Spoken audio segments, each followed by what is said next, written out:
with a dream, my cardigan. Welcome to the land of fame excess. Am I gonna fit in? Jumped in the cab, here I am for the first time. Look to my right and I see the Hollywood sign. This is all so crazy. I think Matt is a pretty decent man. He's a fellow Met fan, so that's a plus.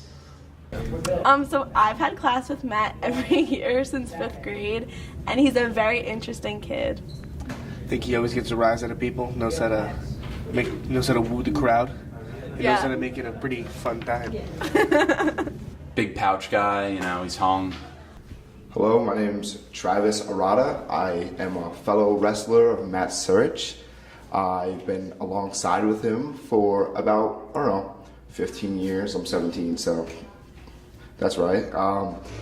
He is now thinking of going to TCNJ. He plans on early decisioning to it and wrestling there, which is pretty exciting. I'm very excited for him. We like to roll around together a lot, get a good workout in, get sweaty, and then, pack a dip or something like that. And then he's off to college. It's a good time. He plans on doing well with his brother that's already there. He just committed last year, so his brother's only 1 year older than him, Fix, and so basically I'm excited for him. He's got a lot planned out for him in New Jersey. Well, right now I've narrowed it down to like 3. My top choice right now is the College of New Jersey. Second, it's Roger Williams. And then behind those 2 right now is got Rhode Island College in there, Tony Jefferson in Pennsylvania, and if I didn't want to wrestle, I would go to a bigger school like James Madison or something. But right now, the College of New Jersey is my number 1 choice. I'll make my decision this Friday. What's up? I'm on my way to practice right now, wrestling practice. Love this sport. Been doing it for 14 years. Got practice every Monday through Thursday from about 7:30 to 9, so it's really it's a big dedication, Really fun. Hopefully we go at it tonight, do some live, scramble around, really get in there. For like 13 years now, and it's really just an awesome sport. It's just taught me so much. It's made me tougher physically and mentally. I want to continue at the collegiate level. My number 1 school right now is the College of New Jersey. It's my best option academically and for the sport of wrestling. They were on a down year last year, but this year they're going to be really tough. And I love the coach. I love the guys on the team. My brother's actually there right now, so he helps me build a better relationship with the guys on the team.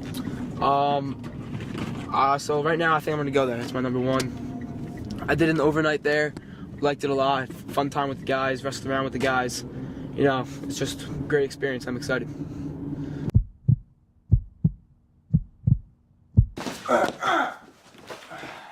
I'm officially committed to wrestle at the College of New Jersey.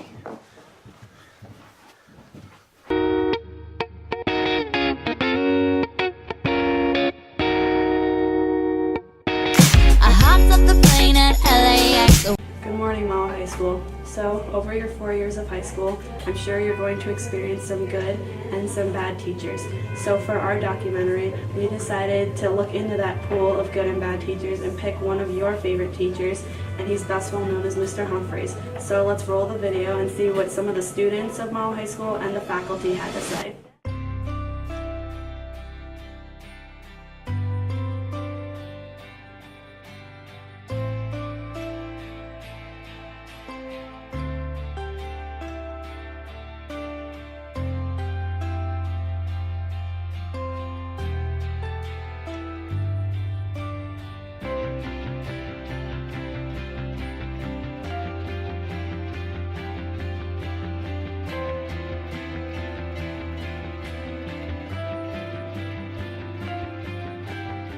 Hey, I'm Mr. Humphreys. I teach U.S. History 1 and Contemporary Issues, and I've been teaching here at Mahwah for 8 years.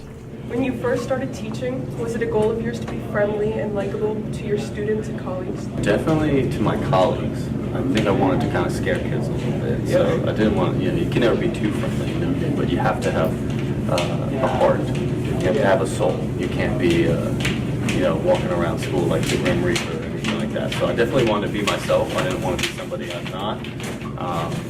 And I want to kind of definitely fit in with the faculty, but at the same time, like, scare the students and then eventually let them know that I'm not that scary, I guess. Mr. Humphreys was my US 1 history teacher during my sophomore year, and last year I had him for contemporary issues in my junior year during the second semester.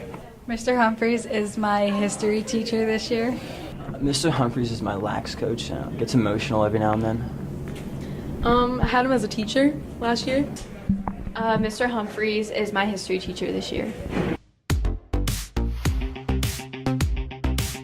My first impression was that his class is going to be really easy, which it is, and I grew to like him because, like, I'm acing his class basically because he's such a good teacher. My first impression of Mr. Humphreys was he was very funny. He seemed like he knew what he was talking about. He seemed very intelligent. And as the year went on, I think I grew to like him because every day he tried to incorporate a fun activity into his lessons. And in addition, he also made homework very easy and achievable to do. Well, I always knew he was very funny. Everyone always told me, and then when I had him in class, he always knew how to make me smile, even when I had a bad day. Mr. Humphreys is very funny, and I think I grew to like him because I really like his teaching style and how he just talks to the class and has like a big conversation with us and gets everyone involved. I met Mr. Humphreys when he was hired here as a social studies teacher sometime around maybe 2010, sometime around that time. First day of school, he was a new teacher. I immediately thought this guy he's cool. He knows what he's talking about. He's into sports, so we connected there, talk about football, baseball. It just seemed like someone who's willing to sit down and listen as a new teacher to ideas from his colleagues. And everything just fell into place. He's an awesome fit here at Mahwah. I mean, he's a veteran now. He's been here for a long time.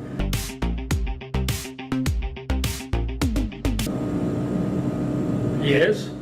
I think he's so well liked because he really gets us as students. Because he's one of us. He's a student and doesn't really know when to stop, just like us. So, like, it's kind of funny to with him. Oh, I mean, mess around with him, yeah.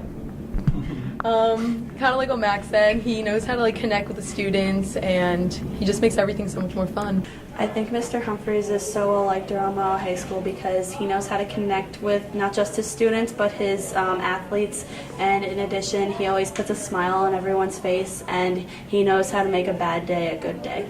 I think Mr. Humphreys is so well liked around Mahwah High School because he's very funny and he finds a way to connect with all of his students. So yeah, Mr. Humphreys is awesome. He's well liked by the students and the faculty. He's got an awesome personality. He's a funny guy. From what I hear, he makes history interesting, engaging. He applies it to situations that are going on today, so students can make connections. Definitely around, students know him. They see him in different aspects in the classroom, on the field, and his personality is just absolutely awesome. He's a good guy. What do you think you've learned about your students over the years? I think that one thing is that not everybody loves history, and that's kind of, I know being a teacher, you expect everybody to like really like the subject that you're teaching, but you kind of have to do some things to make it more interesting, because to be honest with you, some topics can be boring. And I think the other thing is that, no matter what a student, whatever their work ethic is, or whatever, they show you in the first couple of weeks of school, by the end, everybody has the potential to do well. It's just a matter of kind of unlocking that. As you can see from our student and colleague responses, Mr. Humphreys is a well-liked teacher here at MHS. What do you think?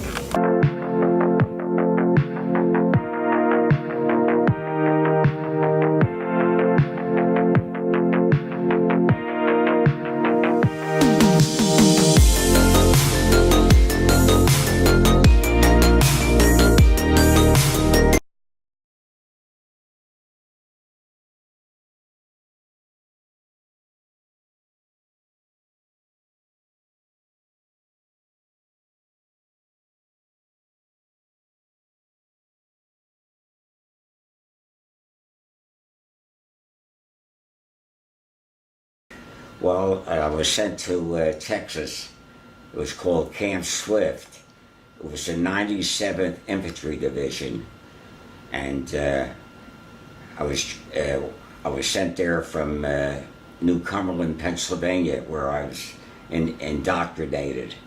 Well, after 96th Division, we went down on a convoy from Medford, Oregon, all the way to San Diego. And the reason we went there is to take amphibious training with the Marines. We were becoming an amphibious outfit, which amphibious, you would go into the islands on LCVPs or alligator tractors. So we went there for a couple of months to be trained in San Diego. A couple of months later, we got our furloughs, and we went back and was sent overseas from San Francisco to Honolulu. And there we took jungle training for about 3 months, and then we were put on transports, and we were on an LCVP, and we got onto an LST, which is a tanker ship, where they load them in the cargo space. They come out on onto the beach, and we were there for about a month, and all of a sudden we got a call. We were circling around Admiralty Islands and Kwajalein, and they said, we're going to hit the Philippines, Leyte, Philippines, the island of Leyte, in October 20th, 1944. I was in high school. I can remember being 13 years old, and when Franklin Roosevelt said that we were declared war, we were at war. And the children, of course, children don't really, I mean, what did we know about war, really, at the time? We weren't here for World War I, and here we were kind of young for World War II. So it became very evident to us as to the problems we had. As a matter of fact, I was taking shorthand in high school, and we had certain letters and words that we were practicing. We had to change the whole thing over to a military. So we had to learn different symbols for military words. We had to learn to identify airplanes in the air. This is all our high school doing. And being that our high school was set in a rural area, in a wooded area, the school built a regulation obstacle course in the wooded area because it was preparing our young men, because at that time we had drafting. They would be drafted, so that if they were drafted, they were at least partly prepared, because at high school they had done the obstacle course.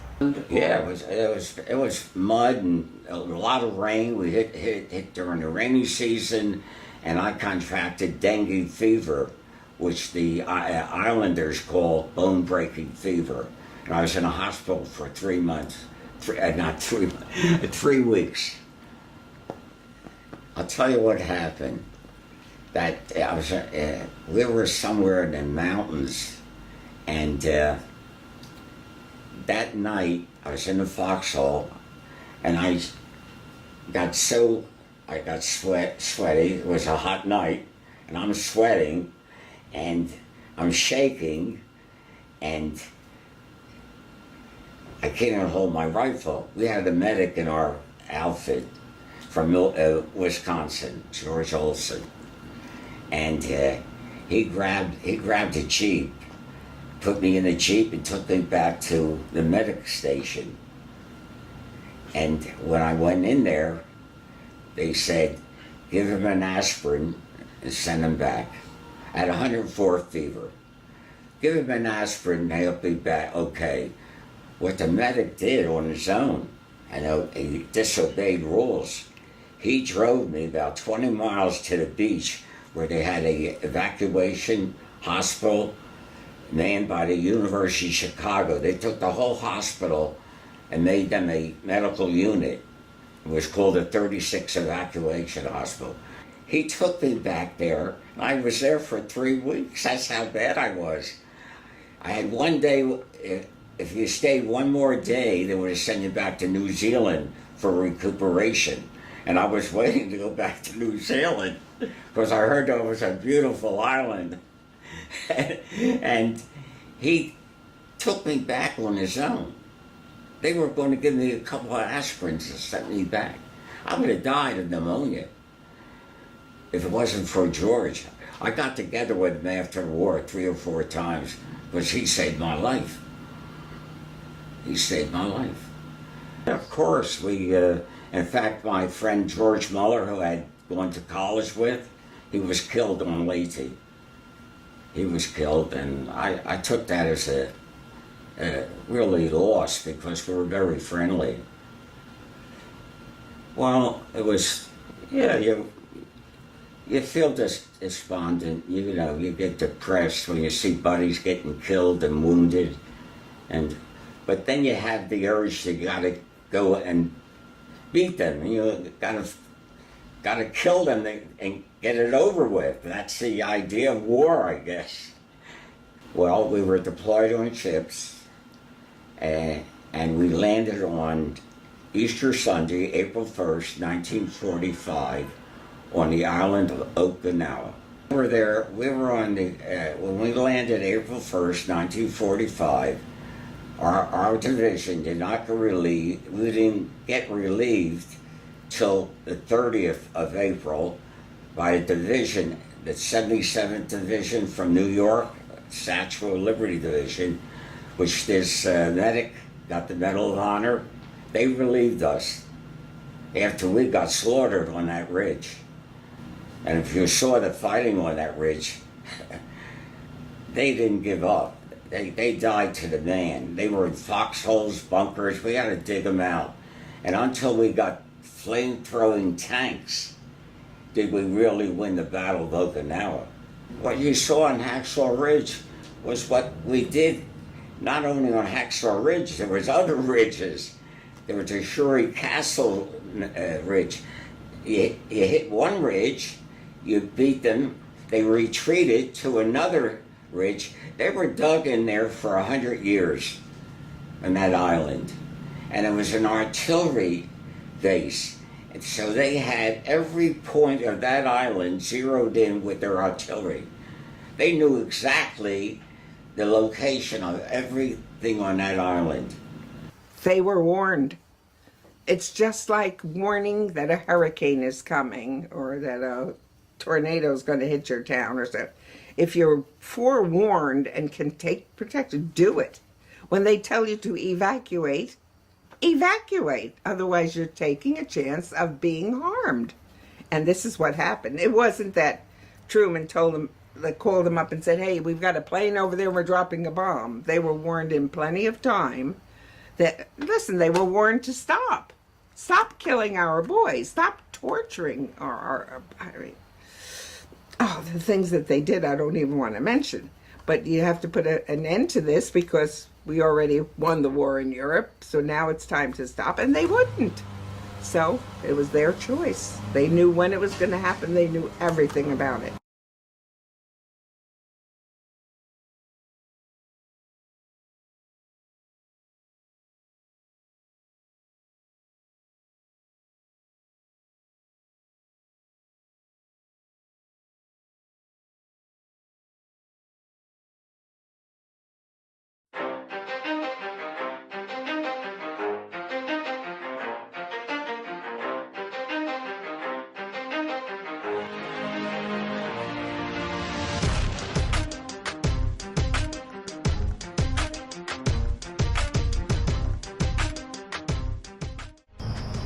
I'm probably hoping for a Westwood rematch because I think they can beat them again.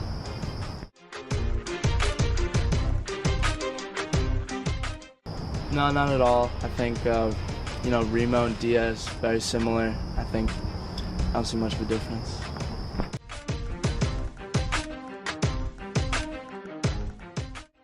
I've known Jake since I was a little kid. We went to Betsy Ross together. We've known each other ever since.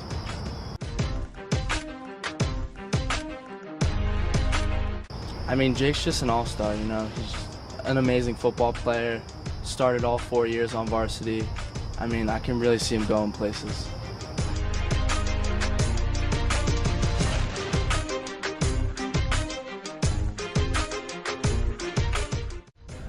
I do not plan on pursuing a career in football, but I do use a lot of the life skills like perseverance and just determination that I learned from football and use that later in life in my careers. So last season, it's pretty difficult to make it to all the games with all the sweat and all the hot weather. A lot of people cramp it up. So this season, had a lot of conditioning to get in good shape so we can make a big run and hopefully eliminate all the cramps and just stay healthy. I think Westwood, obviously, was good competition. That's the first game. It was a quite difficult loss for us. And Lakeland is actually supposed to be very good this year, so that should be a good game later in the season. We don't really have a specific team that we're looking forward to, but any competition in the state playoffs would be a great game. Maybe like Westwood again, Pequannock, teams like that.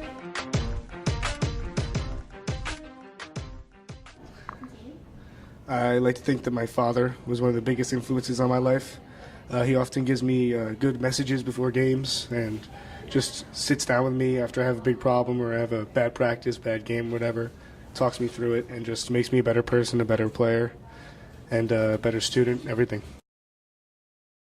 I think the drive to be the best that I can be and be the best on any team, in any league, any section, any state drives me and motivates me because I want to be the best and I want to prove to people that I got what it takes. What I admire most about my friends on the football team is that every day they go out and grind for more than 2 hours every day, 6 days a week mostly, and just have a positive attitude and just get stuff done. I think Jake Aiello is a very diverse character. I mean, I enjoy school, I enjoy sports, I also enjoy listening to music, so I think I'm a very well-rounded individual. I have many interests, and I just simply cannot be defined by one word.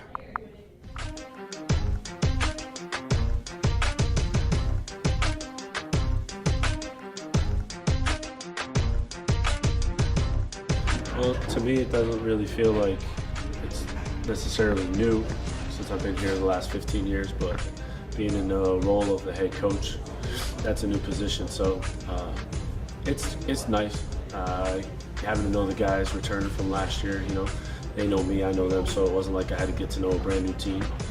But it was just basically assuming the role of a new head coach. I had new responsibilities, so I had to get used to those at first. But everything's been fine since then. The goal for the season is like the goal is for every year is, win the next game and beat Ramsey, make the playoffs, and be Group 2 state champs for a three-peat. So, we set high expectations, and regardless of the amount of people that have graduated or the situation, we want to basically keep the standard the same and try to always have the same goals, from week to week and overall for the whole year.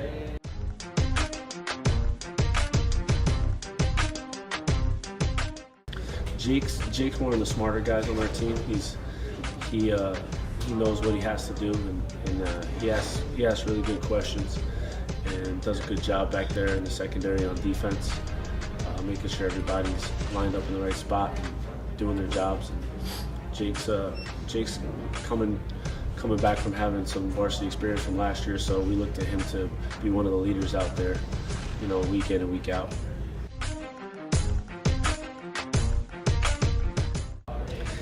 Jake can be as good as Jake wants to be. When Jake works hard and he's focused, he's as good as anybody. So it's up to Jake. If Jake wants to succeed, Jake will succeed.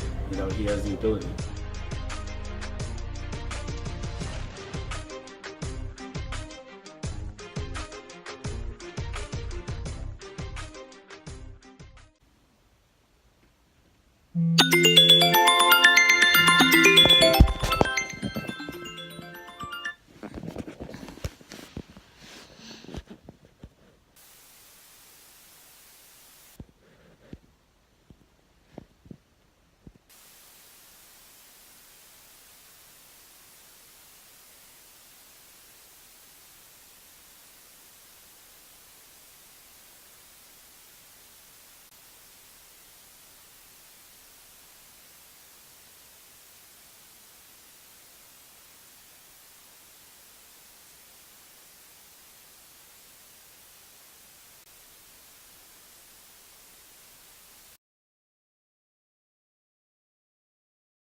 But that one has a single, and I don't like that. No, just do it.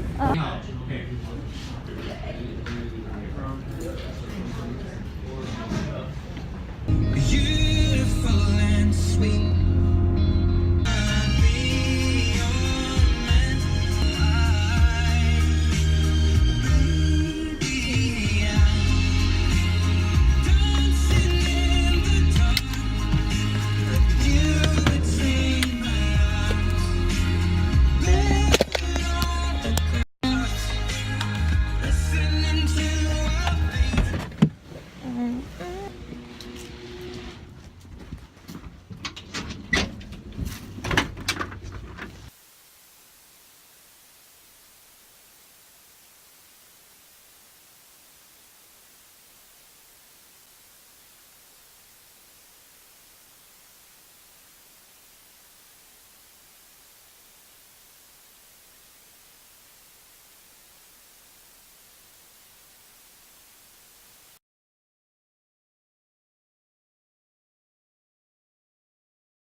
How many of these have you done now? 5. Number 5. After like I'm catching up to you. year. Look at me. I know. So it was 3 years you took off? Yeah. Why'd you take 3 years? I want to get. Today, you guys are going to be doing the same thing in a challenge called Pirate's Treasure.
You must send this to 10 people, or a little girl will appear in your room at midnight and kill you.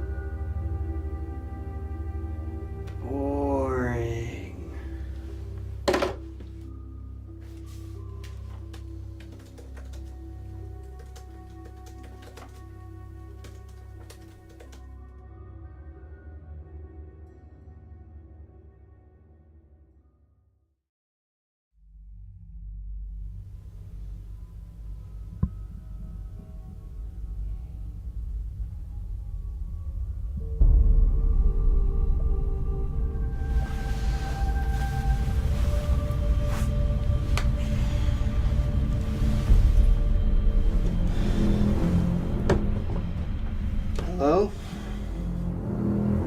7 hours. What? 6 hours, 59 minutes, and 54 seconds. What is this? You have been warned. Is this a joke? The heck?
Just make sure Grayson takes his medicine before he goes to bed. I got it. It's alright, Miss Tyler. Come on, how you doing, Dagger? She knows what she's doing. Have a good time.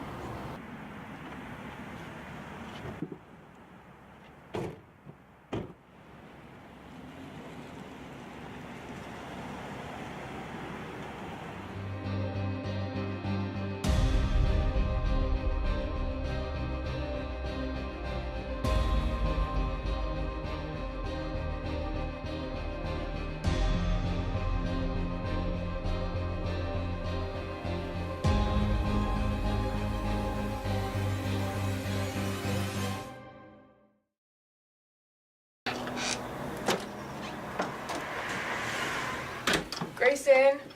Where'd you go, kid? Grayson!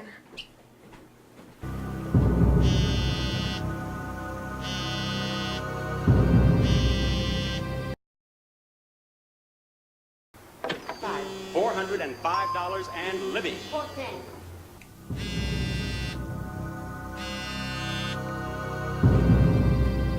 Hello? Oh, Stephanie, have you checked on Grayson? Who is this?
Mr. Towler? Stephanie, is everything all right? Is Grayson okay?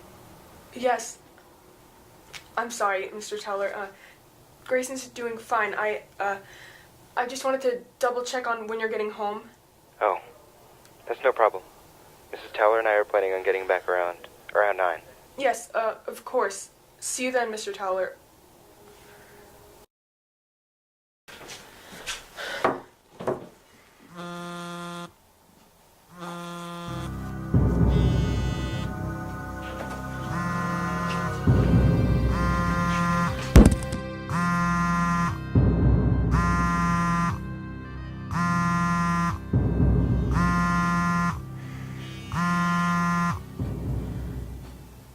This isn't funny, whoever you are. Oh, Stephanie, have you checked?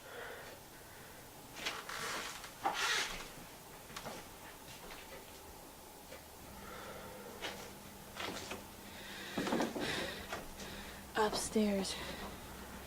Upstairs.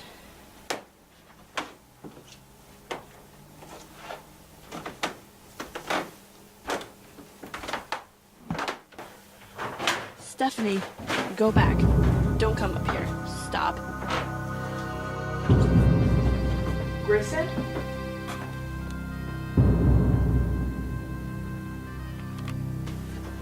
Grayson. Grayson.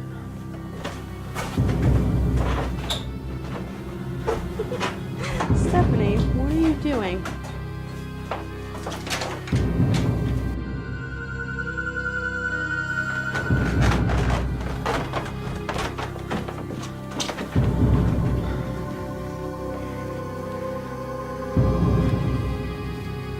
Please, wake up. Please. This isn't funny.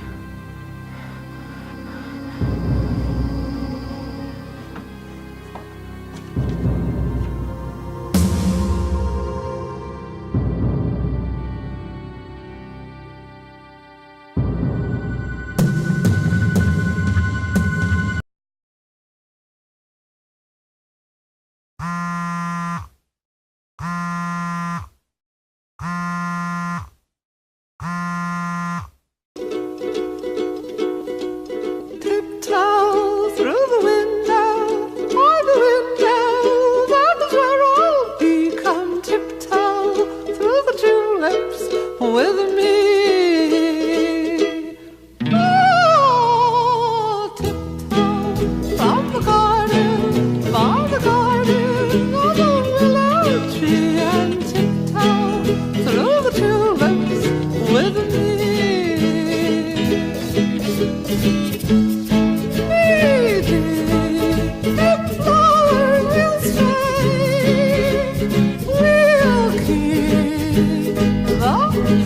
Showers away, and if I kiss you in the garden, in the moonlight, will you pardon me and tiptoe through the tulips with me?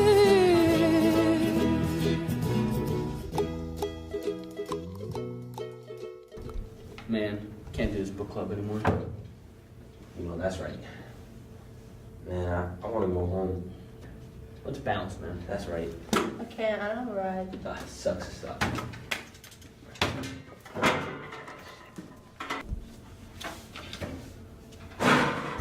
Is anyone there? Oh my god, who are you? I'm the boogeyman. Oh my god, oh my god. Oh, yo, I forgot my book. Alright, just meet me at the car. Hey, you sleeping? You want a ride? I can give you a ride. Oh.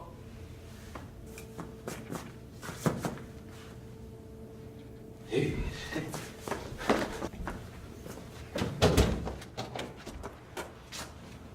Window, that is where I'll be. Come tiptoe.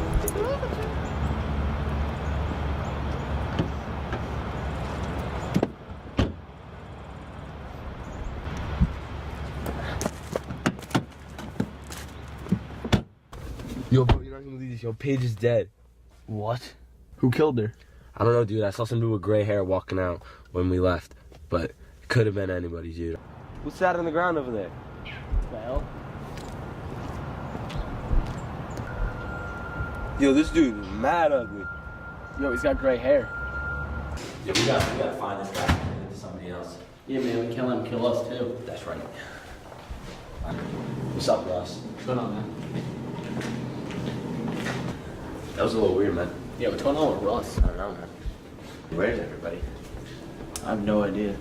It's only 2:17. They should still be here. Alright, I'm gonna go that way, you go that way. Let's find this guy. Let's do boom, boom, boom, you know? Alright, cool. I'll let you know what goes on. Nice.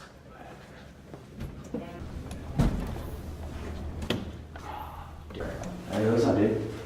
Oh.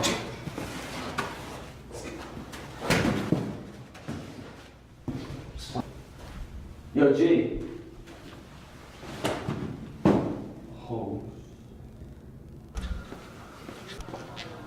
Stop. What up, Russ? What's up, son? Where is everybody? They're dead. Not me. You're about to be. Say the same for you, bud.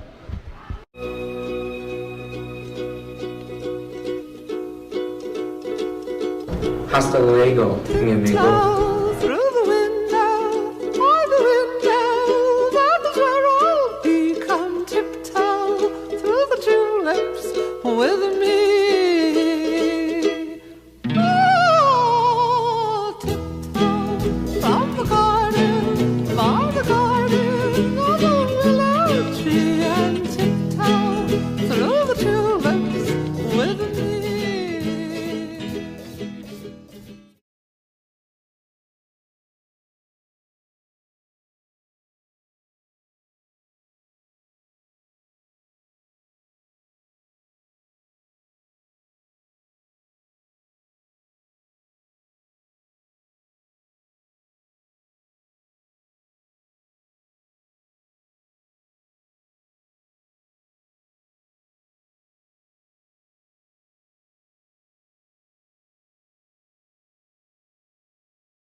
you she want to be loved by anyone.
Dude, I just remember how pop quiz.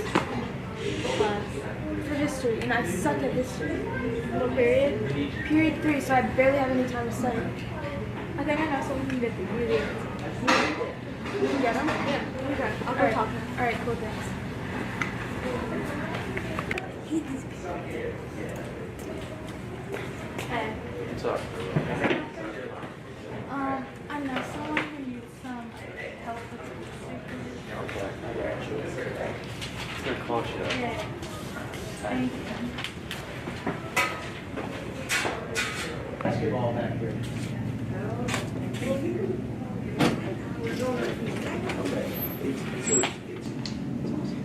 Well, and it could be the seat has now adjusted to her butt and it makes her slide.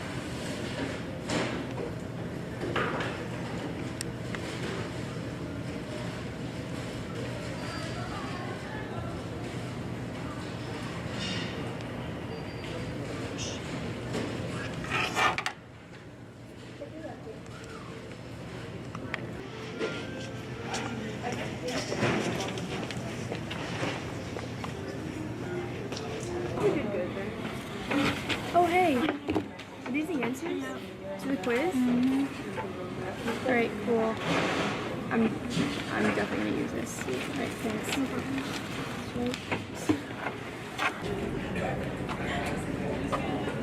Hey, Ron. Oh, you're here to take the quiz, right? Yeah. Okay, here you go. Good luck. Thanks. You're welcome.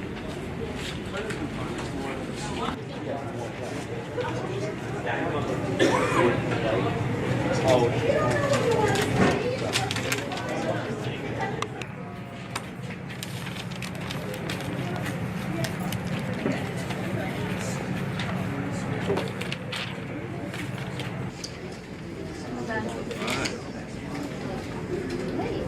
my God, perfect score. You got 100. Great job.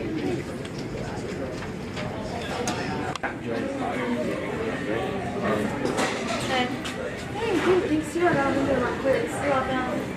So, what are we gonna do later? Want your food? Yeah. All right, let's go. 24 hours later.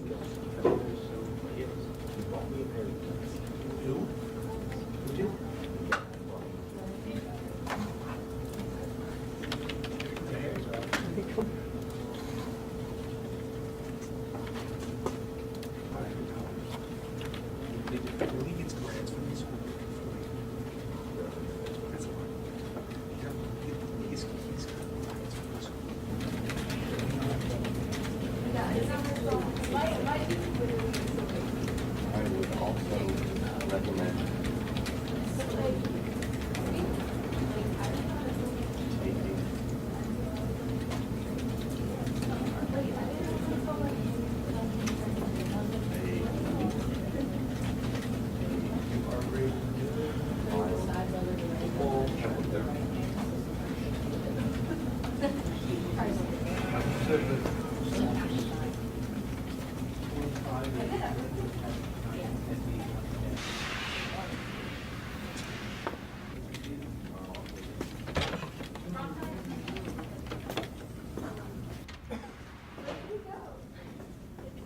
Or I'll just try it again and then throw this out.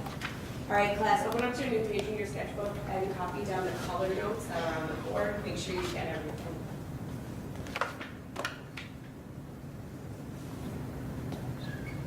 Veronica, why are you writing down the notes? Come on, let's get it together. No. Like, what do I need to know about color? I don't want to do this.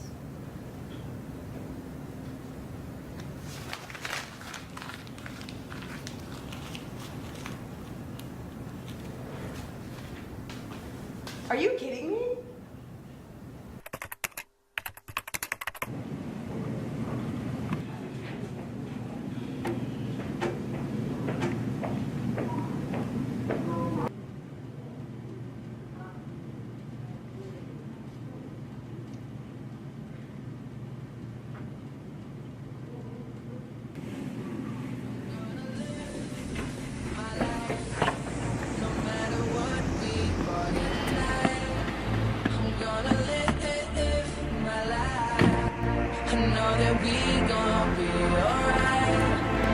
Yo, hell yeah, dirty bass. Ghetto girl, you drive me crazy. Hell yeah, dirty bass.